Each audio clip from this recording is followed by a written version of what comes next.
하나님의 말씀은 레위기서 16장입니다. 레위기서 16장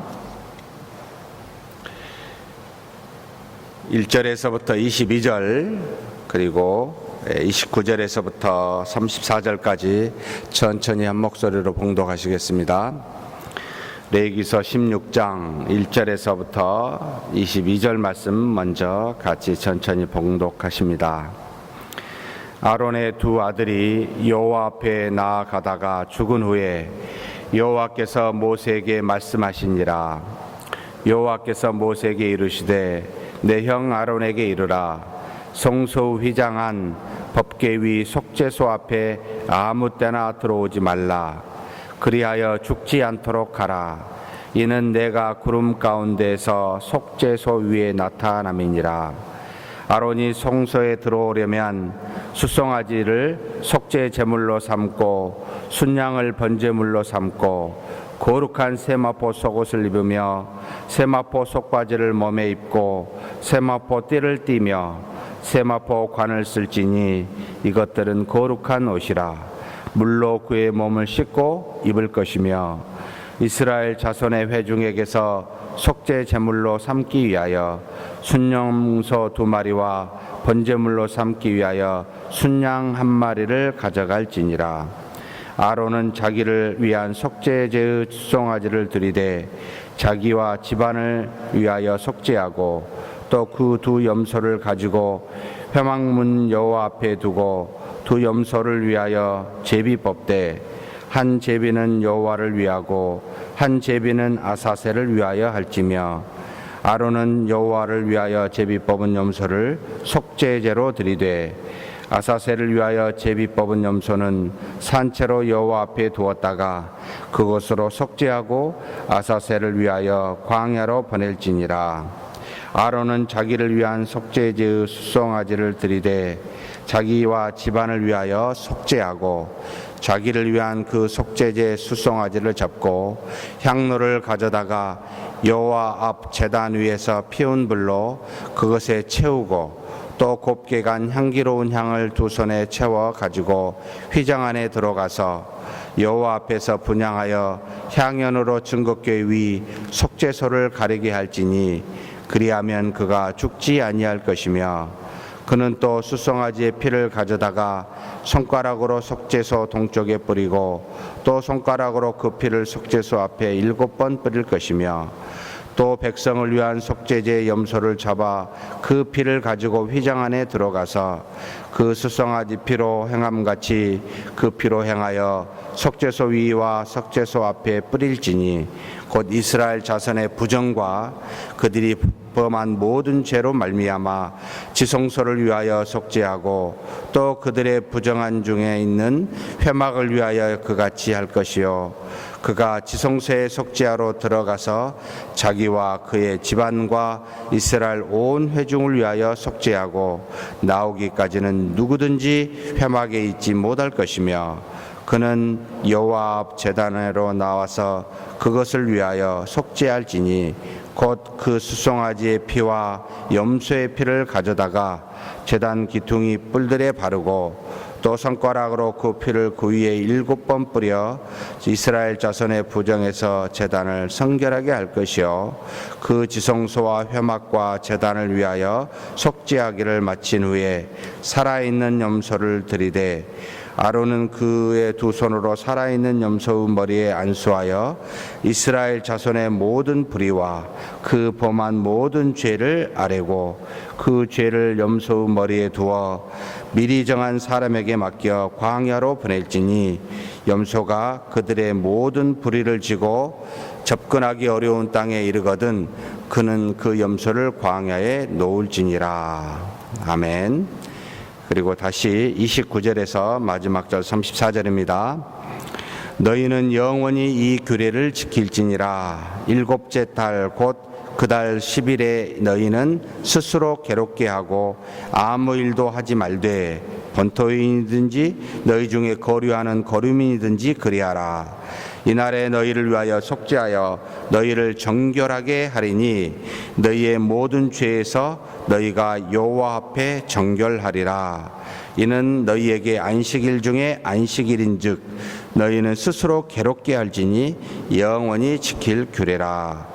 기름 부음을 받고 위임되어 자기의 아버지를 대신하여 제사장의 직분을 행하는 제사장은 속죄하되 세마포 옷 곧 거룩한 옷을 입고 지성소를 속죄하며 회막과 제단을 속죄하고 또 제사장들과 백성의 회중을 위하여 속죄할지니 이는 너희가 영원히 지킬 규례라. 이스라엘 자손의 모든 죄를 위하여 1년에 한 번 속죄할 것이니라. 아론이 여호와께서 모세에게 명령하신 대로 행하니라. 아멘.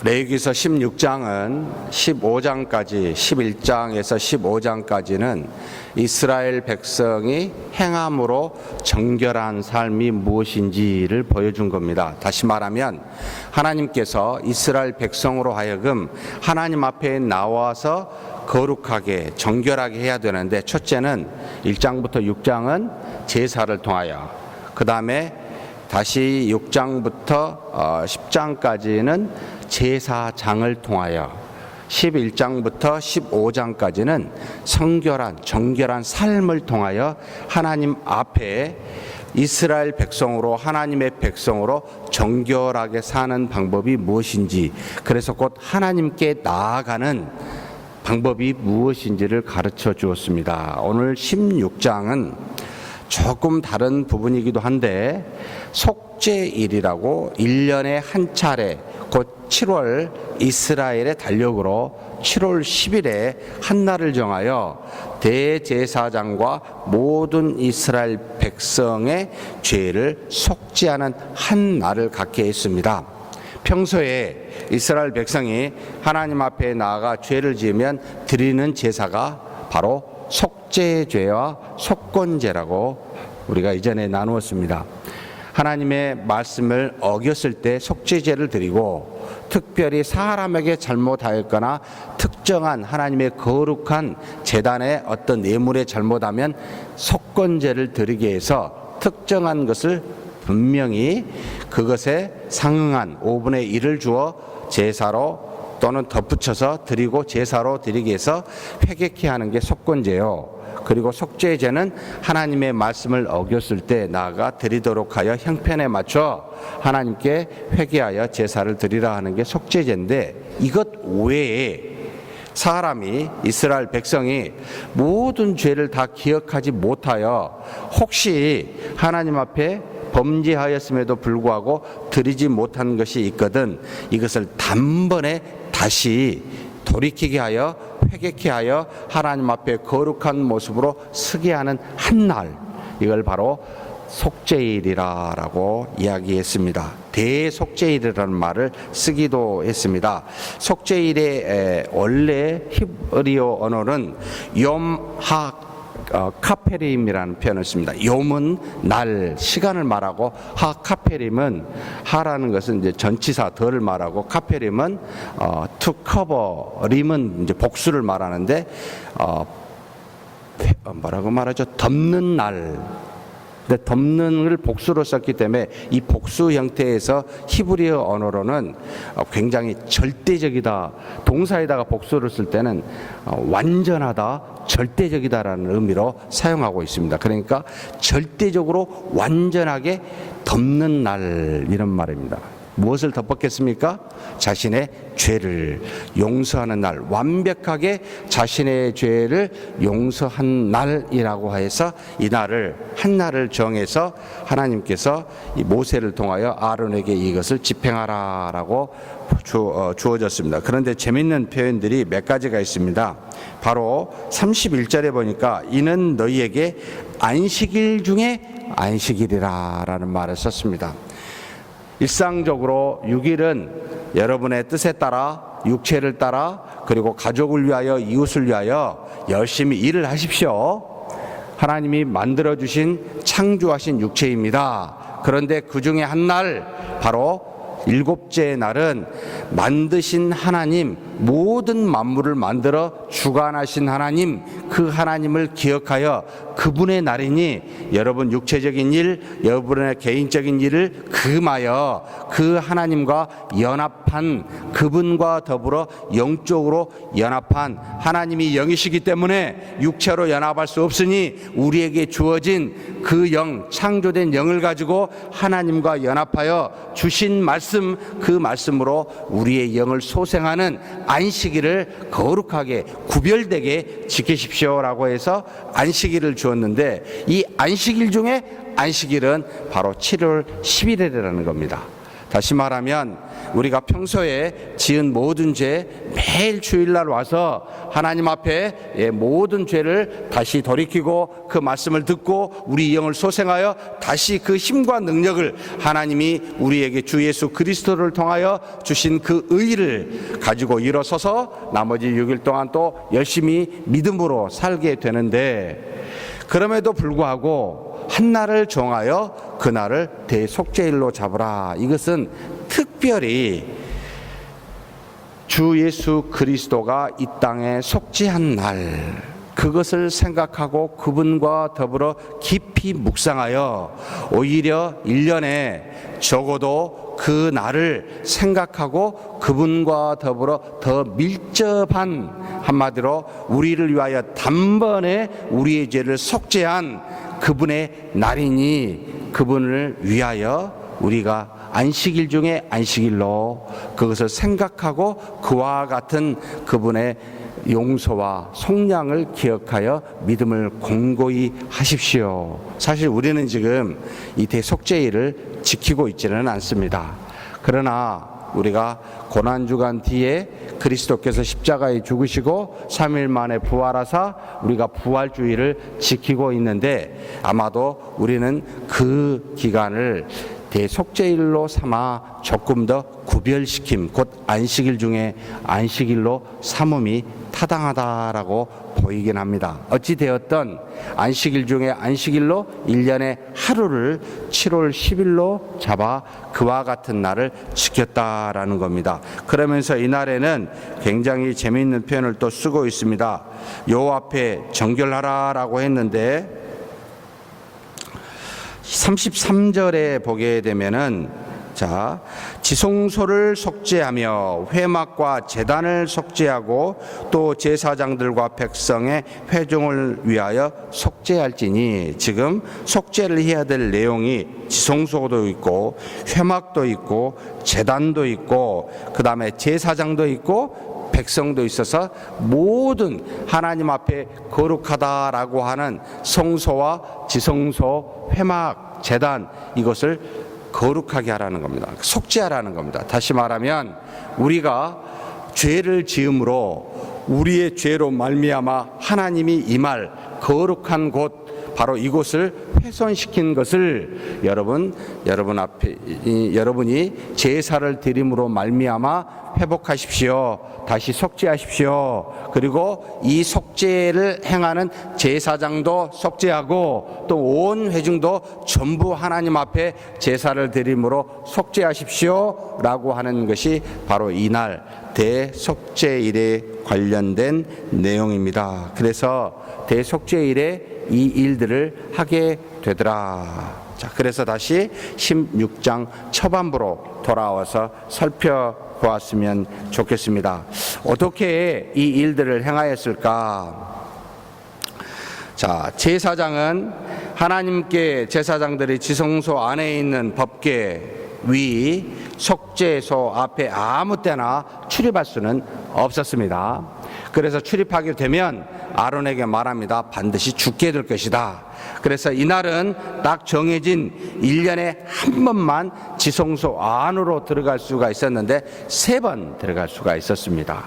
첫째는 향로를 제단 위에서 피운 그 향을 가져다가 먼저 들어가고 다시 나왔다가, 두 번째는 제단에서 잡힌 그 소, 제사장을 위해서 자신의 속죄로 잡은 소의 피와 그 다음에 백성을 위하여 잡은 염소의 피를 가져다가 드리는, 2번에 들여서 이 피로 제단에, 한 번은 지성소 법궤 위에다가 뿌리고 7번은 밑에다가 뿌려서 그 지성소를 거룩해, 그 속죄소를 거룩해 만드는 일들을 하게 됩니다. 먼저 하나님께서 왜 향로를 가지고 들어가서 그곳에서 향로를 피워서 자욱하게 했을까? 제단이 보이지 않을 정도로, 법궤가 보이지 않을 정도로 향로를 피워서 그곳을 거룩하게 하라라고 말씀을 하셨을 때는 하나님께서 임재한 것을 보지 말라라는 의미가 포함되어 있습니다. 그것을 보게 되거든 죽임을 당할 수 있으니, 그래서 하나님이 이 땅에 모세를 하나님의 산 호렙산에서, 바로 시내산에서 만났을 때 그곳에는 무엇이 자욱하게 있었습니까? 구름이 위에 있었습니다. 사람이 하나님이 영이시기에 그분의 임재를 볼 수는 없지만 우리가 느낄 수는 있는데, 그 느낄 수 있는 것도 하나님이 만들어 주신 이 땅의 어떤 물리적인 것으로 가려버리게 되는데, 이것이 원래 구름이요, 하나님이 정해준 지성소 안에서는 향로 위에서 나오는 그 향의 어떤 그 연기로 자욱하게 하여 그곳을 거룩한 곳으로 여기게 될 뿐만 아니라 하나님의 실제적 임재를 보지 못하게 가리게 하는, 거룩한 분과 구별되게 하는 그와 같은 일을 행하게 했습니다. 그래서 향로, 제단 위에서 피운 그것을, 향로를 가져다가 제사장에 들어가서 자욱하게 하고 다시 뒤로 물러나서 나와서 피를 먼저, 수송아지에 잡힌 피를 가져다가 뿌리고 자신의 죄를 속하여 그 지성소를 거룩하게 하고 다시 나와서 순염소 2마리 중에 1마리를 잡은 그 피를 가져다가 백성의 죄로 인하여 지성소에 더럽혀진 것을 다시 속죄하는 뿌림을 하고 나오게 되는, 총 3번 들어갔다가 나오게 됩니다 라는 것을 우리에게 가르쳐 주었습니다. 그래서 먼저 1년에 딱 한 차례 하루만 들어가는데 3번 들어갈 수가 있다라고 말합니다. 그런데 들어갈 때 아무렇게나 들어가서는 되지 않고, 먼저 사실 성경에는 나와 있지 않습니다만 유대인의 전통에서는 7일 전부터 준비하게 되는데, 특별한 장소에 머물면서 대속죄일을 준비하게 됩니다. 제사장이 실수하여 혹여나 부정하게 되면 일주일 동안을 그곳에 들어갈 수가 없기 때문에 부정하지 않도록 7일간을 일반적인 곳에서 머물지 아니하고 바로 성전 안에서 머물게 되는데, 성소 아닙니다. 성소라고 해서 지성소를 말하는 건 아닙니다. 커다란 회막문이 있고 성소와 지성소를 갖고 있는 성소라고 붙이는 그 회막이 있는데, 바로 이 회막문 안에서 머문다는 것이지요. 밖으로 나가지 않고, 그러면서 일주일 동안 낮에는 주로 번제단이나 분향단이나 촛대 등을 청소하면서 준비하였고, 저녁에는 이 모든 속죄의 날을 잘 알고 있었던 나이든 장로들로부터 속죄의 날을 어떻게 해야 되는지를 계속 강의를 듣고 가르침을 받습니다.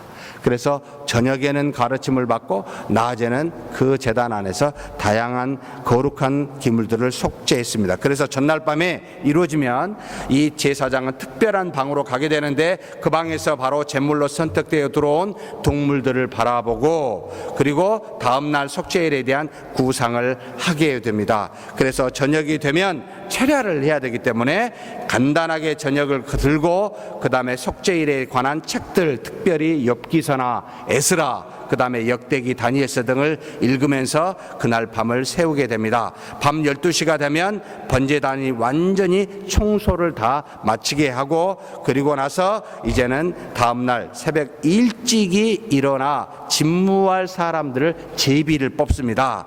번제단을 청소할 사람이 누구고, 제물을 잡고 제물을 제단에 나르고, 제물의 피를 제단에 뿌릴 사람, 그 다음에 분향할 향을 나르고 촛대를 점검하고, 그 다음에 구운 떡을 나르고 포도주를 나를 사람, 분향할 담당할 사람, 이런 사람들을 제비를 뽑아서 선정을 해놓고, 그 다음에 제물을 드리는데 필요한 사람도 다 정합니다. 양을 드릴 때는 11명을 정하게 되고, 소를 드릴 때는 24명을 정해서 전부가 다 각자 할 일을 정해놓고 난 다음에 속죄일이 되는 당일 새벽 동편에 해 뜨기 직전에 이 일들을 집행하게 됩니다. 그래서 다음과 같은 일들을 순서로 집행하게 되는데, 먼저 자신의 이 대제사장인 자신의 죄를 속죄할 제물을 준비합니다. 바로 숫 송아지하고 순양을 준비합니다. 송아지는 속죄제로, 순양은 번제로. 모든 제사는 항상 두 가지가 드리는데,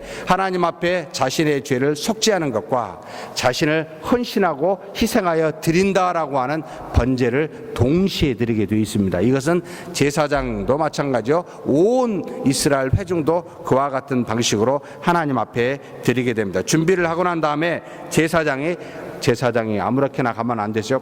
깨끗하게 자기의 몸을 씻고, 그 다음에 거룩한 옷인 세마포 옷을 입고 이제 모든 일을 행하게 됩니다. 그리고 난 다음에 백성을 위한 제물을 준비시키고, 그 다음에 네 번째로 대제사장은 자신과 자신의 가족을 위한, 자녀를 위한 속죄제를 하나님 앞에 드리게 됩니다. 그러면서 드리면서 숫송아지 머리 위에 안수하고, 그 다음에 기도를 하는데 죄를 고백하는 기도를 다음과 같이 했다라고 전승에 기록되어 있습니다. 오 주님, 나는 주님 앞에 죄를 지었습니다. 부정하였습니다. 나와 우리 가정 식구들이 지은 죄를 사하여 주옵소서. 비옵기는 모든 죄와 허물과 부정을 사하여 주옵소서. 모세를 통하여 토라해 주시기를, 이날에 너희를 위하여 속죄하여 너희로 정결케 하리니 너희 모든 죄에서 너희가 여호와 앞에 정결하리라 하셨나이다 라고 자신의 죄를 고백하고 여호와께서 모세에게 준 말씀으로 정결하게 되었음을 고백하는, 항상 여러분 우리가 기도할 때 회개의 기도와 동시에 하나님이 우리를 무엇으로, 주 예수 그리스도로 말미암아 우리를 회복하였습니다 라고 하는 믿음의 고백을 같이 드리는 것이 전체 회개의 기도라는 것도 기억하셨으면 좋겠습니다. 그와 같이 기도를 마치고 하니 난 뒤에 둘러서 있는 사람들은 뭐라고 같이 화답하냐라고 하면, 하늘의 하나님의 이름이 영원토록 영광을 받으시옵소서라고 함께 여러 주변의 사람과 화답합니다. 이때 대제사장이 소를 잡아 피를 담고, 다른 제사장은 그 피가 응고되지 않도록 계속해서 젓습니다. 왜냐하면 먼저 분향을 하고 갔다가 나와야 되기 때문에 피가 응고되면 뿌릴 수가 없어서 한 제사장은 이제 적게 되죠. 그리고 난 다음에 백성들을 위해서 이제는 두 마리 염소를 가져오겠는데, 한 마리는 하나님 앞에서 번제로 드릴, 속죄제로 드릴 염소가 되고, 한 마리는 여기 말하면 아사셀이라고 해서 광야로 가서 죽이는 염소를 두 마리를 가져오게 됩니다. 근데 제비를 뽑아요.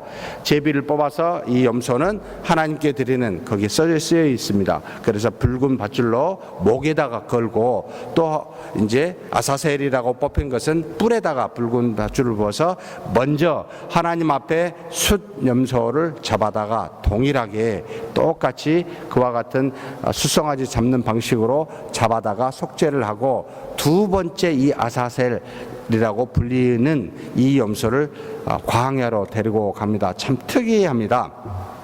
이 아사셀이라고 하는 것에 대한 해석이 굉장히 많이 있습니다. 아사셀은 광야의 한 이름일 것이다, 또는 광야에 보내지는 염소를 뜻한다, 또는 광야에서, 세상에서 한마디로 판을 치고 있는 악한 영을 의미하기도 한다.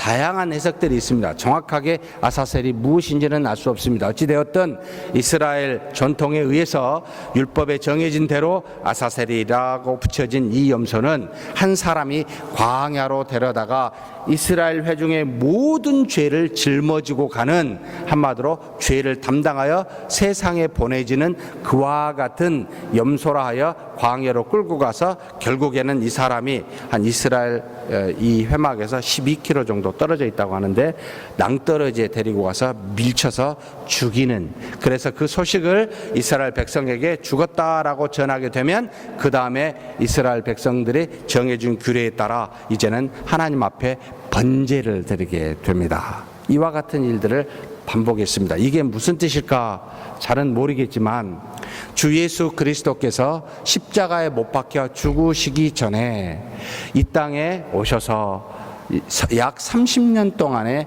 우리의 모든 질고를, 연약함을, 죄를 지고 우리의 몸으로서 사셨습니다. 하나도 죄를 짓지 아니하셨지만 인간과 똑같은 모습으로 그 인간의 죄의 고통이 무엇인지, 연약함과 허물이 무엇인지를 담당하기 위하여, 우리의 모든 형편과 사정을 알기 위하여 스스로 짊어져서 살고 있는 그와 같은 의미를 이 아사셀이라고 하는 염소 위에 지워져 우리에게 보이신 것이 아닌가.